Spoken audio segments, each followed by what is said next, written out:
Vous écoutez Un pasteur vous répond, le podcast de Florent Varac, qui vous aide à mieux comprendre la Bible, une question à la fois. La question qui nous préoccupe pour ce podcast est la suivante. À quoi sert la muraille de la Nouvelle Jérusalem, car elle est très haute? Si nous comprenons littéralement les mesures écrites dans l'Apocalypse, la mesure de la muraille de la Nouvelle Jérusalem est de 144 coudées de hauteur et représente environ 72 mètres ou 29 étages d'un immeuble. Est-ce une réponse pour les postes, les ou les prémillénaristes? Si muraille il y a, c'est bien pour protéger quelque chose qui viendrait du dehors. Je m'étais jamais placé d'un côté ou de l'autre de la croyance millénariste jusqu'à ce que j'écoute ton podcast numéro 150 qui me conduit à ce questionnement. Qu'est-ce que tu en penses? Je te remercie encore pour tes podcasts qui sont une source d'enseignement pour moi. Que Christ te bénisse, toi, ta famille et tes proches.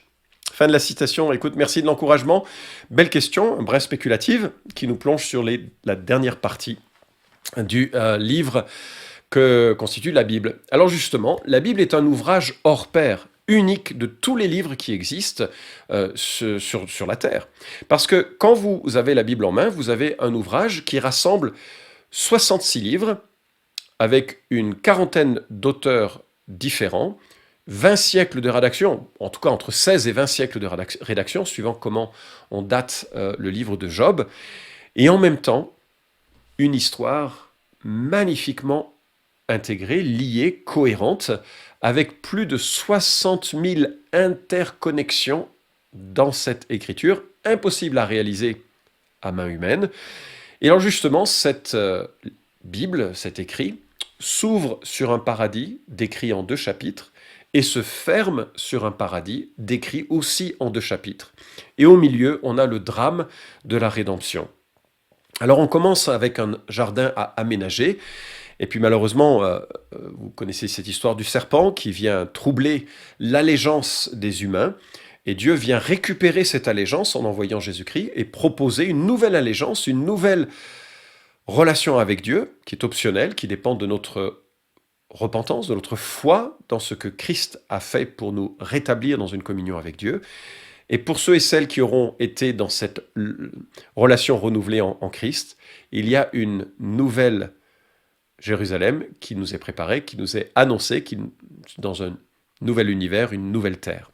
Alors, moi j'ai hâte d'y être, j'ai hâte de vivre dans cette communion avec mon Sauveur, que j'aime de tout mon cœur, avec ceux et celles qui auront aussi aimé non seulement ce qu'il aime, mais les valeurs qu'il représente, et auront cherché à cheminer avec lui tout au long par la foi, tout au long de leur vie. Alors on va faire une sorte de visite guidée de cet univers qui vient, de ce paradis qui est à venir. Et je commence avec Apocalypse 21. C'est le début donc de ces 2 chapitres qui parlent du paradis futur. Et l'apôtre Jean voit une vision et il voit « Je vis un nouveau ciel, une nouvelle terre, car le premier ciel et la première terre avaient disparu, et la mer n'était plus. Et je vis descendre du ciel d'auprès de Dieu la ville sainte, la nouvelle Jérusalem, prête comme une épouse qui s'est parée pour son époux. J'entendis du trône une forte voix qui disait « Voici le tabernacle de Dieu avec les hommes. Il habitera avec eux, ils seront son peuple, et Dieu lui-même sera avec eux. Il essuiera toute larme de leurs yeux, la mort ne sera plus, et il n'y aura plus ni deuil, ni cri, ni douleur, car les premières choses ont disparu.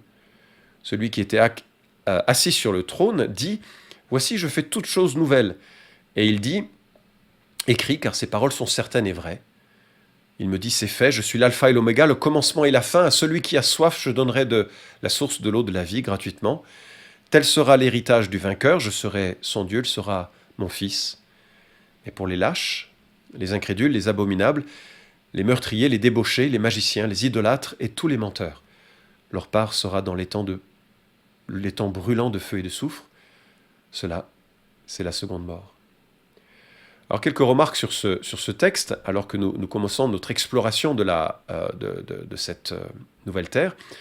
La raison pour laquelle ce sera un paradis, c'est que le mal y sera ôté, en sera ôté.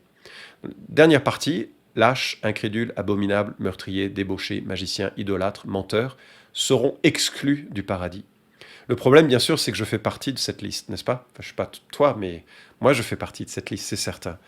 Je suis, ou j'ai été lâche, incrédule, parfois abominable, meurtrier au moins par ma colère, jamais par mes actes, débauché, certainement dans mes pensées, magicien, j'étais dans l'occultisme un peu, ouais, menteur aussi. Et finalement, pour que le paradis demeure un paradis, il ne faut surtout pas que ça se passe comme dans la chanson « On ira tous au paradis ». Il faut au contraire qu'il y ait une purification radicale. Et ça, c'est ce que Christ peut opérer dans la vie d'un homme et d'une femme qui réalise sa misère et dit « Waouh, je ne mérite pas ce paradis, j'ai besoin de pardon, je viens à Jésus qui justement est mort pour mes péchés ». C'est ça qui garantit la pureté du paradis, c'est qu'il n'entrera que des hommes et des femmes que Jésus aura lui-même purifiés. Et c'est ainsi que le paradis sera à jamais, cette fois-ci, un paradis. Et qu'est-ce qu'on y voit ? On y voit un nouveau ciel, une nouvelle terre. Ça, je connais ça, parce que j'habite sur une terre, je vois un ciel. Donc il y aura quelque chose de proche de ce que l'on vit aujourd'hui, mais de radicalement différent, parce que la malédiction associée au mal aura disparu. Et puis là, on voit une ville sainte, Nouvelle Jérusalem, qui descend, et qui va être en quelque sorte le lieu où nous serons avec Dieu et Dieu sera avec nous. On pourra sortir et entrer, semble-t-il, de cette Nouvelle Jérusalem. Elle incarne à la fois la personne de Christ et elle incarne aussi le peuple de Dieu. Elle nous est décrite un petit peu plus loin, à partir du verset 9. « Viens, je te montrerai l'épouse, la femme de l'agneau. » Et la voici donc cette Nouvelle Jérusalem. Verset 10. « Il me transporta en esprit sur une grande et haute montagne. » Petite parenthèse, donc dans le nouveau paradis, il y aura des montagnes. Plusieurs, puisqu'il y en a une qui est grande et haute. D'autres seront peut-être plus faciles à faire en vélo, et d'autres plus compliquées, je ne sais pas. Verset 10. Donc, il me montra la ville sainte, Jérusalem, qui descendait du ciel d'auprès de Dieu. Elle avait la gloire de Dieu, son éclat était semblable à celui d'une pierre très précieuse, d'une pierre de jaspe, transparente comme du cristal. Elle avait une grande et haute muraille, elle avait 12 portes, et sur les portes 12 anges. Des noms y étaient inscrits, ceux des 12 tribus des fils d'Israël. On arrête la lecture. Un petit peu plus loin, il nous est dit, la ville avait la forme d'un carré, sa longueur était égale à sa largeur. Il mesura la ville avec le roseau, 12 000 stades, entre parenthèses, à peu près 2400 km. La longueur, la largeur et la hauteur en étaient égales. Il mesura la muraille, 144 coudées, mesure d'homme, qui était celle de l'ange. Et donc, ce que l'on voit dans cette Nouvelle Jérusalem, c'est qu'elle est glorieuse. Il ne faut pas passer par la muraille sans remarquer la gloire même de ce monde qui nous attend. Elle est la gloire de Christ, elle est aussi la gloire de cette rédemption qui est attachée, que nous reflétons aujourd'hui intérieurement, je l'espère, mais que nous refléterons par l'achèvement de la rédemption. Les artistes qui essayent de la dessiner ont de la peine à se l'imaginer parce que c'est vraiment quelque chose d'inimaginable quelque part. Elle émet de la lumière et en même temps, il n'y a pas de lumière particulière. Alors cette ville est entourée d'une grande et haute montagne. Que représente cette muraille ? Le commentateur Bill, qui est plus dans une lecture symbolique, note que la grande et haute muraille représente la nature inviolable de la communion avec Dieu. On n'en dira pas plus. Alors, si on veut se la représenter plus concrètement, et réellement à mon sens, on doit voir que c'est un lieu délimité, un espace dans lequel on entre et duquel on sort. Ce n'est pas un concept, il y a une limite géographique que Dieu veut que l'on comprenne. Cette muraille fait donc 144 coudées de hauteur. Peut-être que le 12 au carré, ça fait... On observe la beauté de la logique avec 12 portes et 12 fondements. Et donc un peu plus de 70 mètres de hauteur, comme tu le dis. Alors, elle rappelle l'œuvre de Dieu au travers de la famille d'Abraham. Je ne l'ai pas lu dans le texte, mais d'un côté, il y a la famille des 12 tribus d'Israël, dont le rôle est immortalisé avec les 12 portes, avec les inscriptions appropriées. Et ce n'est pas sans rappeler la disposition des 12 tribus autour du tabernacle, en Nombre chapitre 2. Et puis chaque porte est accompagnée d'un ange qui stationne au-dessus d'elle. Un ange qui fait la taille de la porte, nous dit chapitre 21, verset 17. Alors que fera l'ange à cette porte ? Sera-t-il au service de ceux et de celles qui entrent et sortent de la ville ? Est-ce qu'il aura un rôle d'accueil et de bénédiction ? Est-ce qu'il orientera les hommes vers la gloire de Dieu ? On ne sait pas, on verra. Alors, voilà, maintenant tu te poses la question de l'utilité d'une muraille, ça sert à quoi ? Moi, je pense que ça peut signifier pas forcément la protection, mais ça forme une marque d'espace et de beauté de la structure. En tout cas, il y a un indice qui permet de voir qu'on n'est pas sur le registre de la protection, et cela nous vient des versets 22 à 27. Je n'y vis pas de temple, nous dit l'Écriture, car le Seigneur Dieu Tout-Puissant est son temple, ainsi que l'agneau. La ville n'a besoin ni du soleil ni de la lune pour y briller, car la gloire de Dieu l'éclaire et l'agneau est son flambeau. Les nations marcheront à sa lumière, et les rois de la terre y apporteront leur gloire.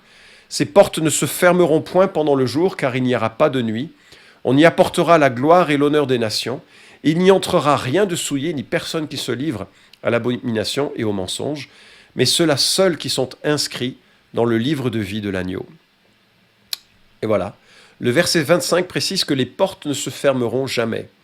Des murailles avec 12 portes ouvertes de façon permanente ne sont donc pas des portes d'exclusion ou des portes de protection, et la muraille ne saurait être conçue comme une muraille face à des agressions possibles, mais plutôt comme l'ornementation, la beauté que reflète cela. Et alors, il y a une notion qui nous permet de nous représenter peut-être cette réalité, c'est que il y a les rois de la terre qui apportent leur gloire dans cette nouvelle Jérusalem. Donc, on a bien une sorte de ville avec une nouvelle terre, et il semble que les rois de la terre, alors, si je comprends bien l'Écriture, c'est tous ceux et toutes celles qui sont rachetés parce qu'ils sont redevenus, comme en Genèse chapitre 1, les représentants de la terre. Parce que c'est ça que ça voulait dire, être à son image, c'est être son représentant. Bien sûr, on reflète les qualités de Dieu, certains de ses attributs de manière modérée, ses attributs communicables, comme disent les théologiens, mais au-delà de ça, il y a une forme de représentativité dans l'image de Dieu. Et donc, comme 1 Pierre chapitre 2 nous dit que nous sommes des rois, des prêtres et des rois en Christ, vraisemblablement que par association à Christ, tous ces rois de la terre sont en fait l'ensemble des rachetés qui entrent et sortent de la Nouvelle Jérusalem. Et ils y apportent leur gloire. Qu'est-ce que l'on peut apporter comme gloire à celui qui est le plus glorieux de tous? Alors je me représente un monde dans lequel il y aura des arts, de la littérature, de la musique, il y aura également de la technique, de la science, de l'entrepreneuriat.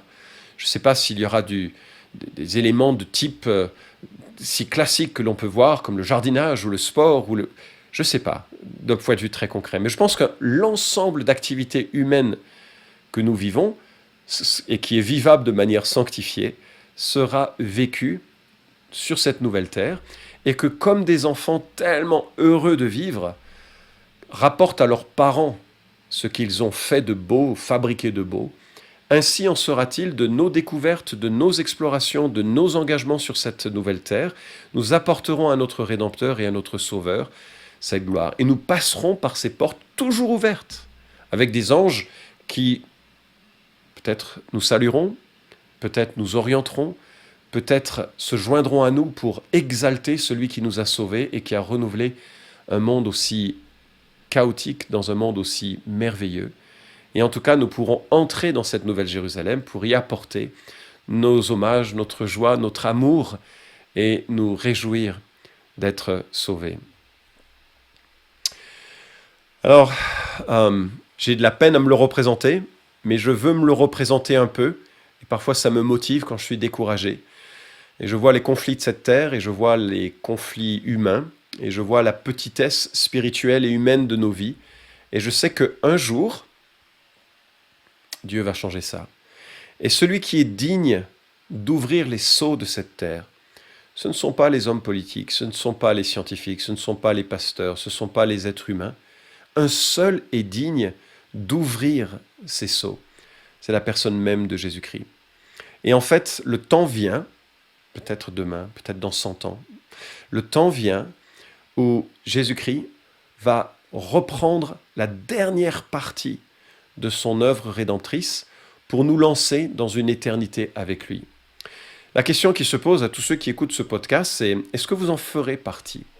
Appartenir à ce royaume n'est pas une question de mérite, parce que justement, comme je l'ai dit, personne n'est digne et personne ne peut compenser le mal qu'il a fait par un quelconque bien. Ce n'est pas par mérite, c'est par une sorte d'invitation gracieuse que Dieu nous lance au travers de Jésus-Christ. Et l'Apocalypse se termine sur cette invitation de venir, d'entrer dans sa présence, d'entrer dans cette communion. Et ça passe par une repentance personnelle, par une admission de culpabilité, par une admission d'avoir déshonoré le Dieu créateur, mais aussi par une admission de foi, de réaliser que Dieu a envoyé Jésus pour mourir à notre place afin que tout le mal qui est nôtre soit payé par lui à la croix. Et Dieu nous invite à avoir foi et confiance que, tel que nous sommes, nous pouvons venir à lui, et lui nous revêt gracieusement de pardon, de grâce, de bienveillance, et nous sommes alors scellés de son esprit pour commencer un chemin avec lui, marcher par la foi et l'amour en Christ tout au long de notre vie, jusqu'à ce que nous soyons accueillis dans son royaume. J'ai commencé la lecture avec une invitation assez solennelle que nous trouvons dès le début de ce chapitre de Apocalypse, où il est dit Je vis descendre du ciel, d'auprès de Dieu, la ville sainte, la nouvelle Jérusalem, prête comme une épouse qui s'est parée pour son époux. Et j'entendis du trône une voix forte qui disait « Voici le tabernacle de Dieu avec les hommes. Il habitera avec eux, ils seront son peuple, et Dieu lui-même sera avec eux.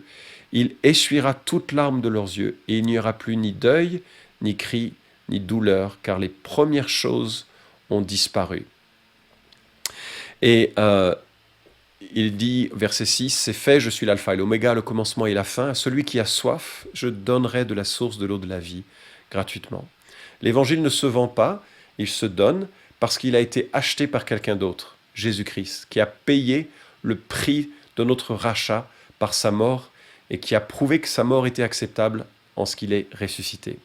Donc voilà, je prie, j'espère que tu feras partie de ce royaume et qu'on pourra passer par ces portes, admirer cette muraille et se réjouir profondément de la grâce qui nous a été accordée en Jésus-Christ. Cet épisode vous a édifié ? Alors merci de le liker ou de le partager pour que d'autres puissent en profiter. Pensez aussi à vous abonner à la chaîne d'Un Pasteur vous répond pour ne manquer aucun des prochains épisodes.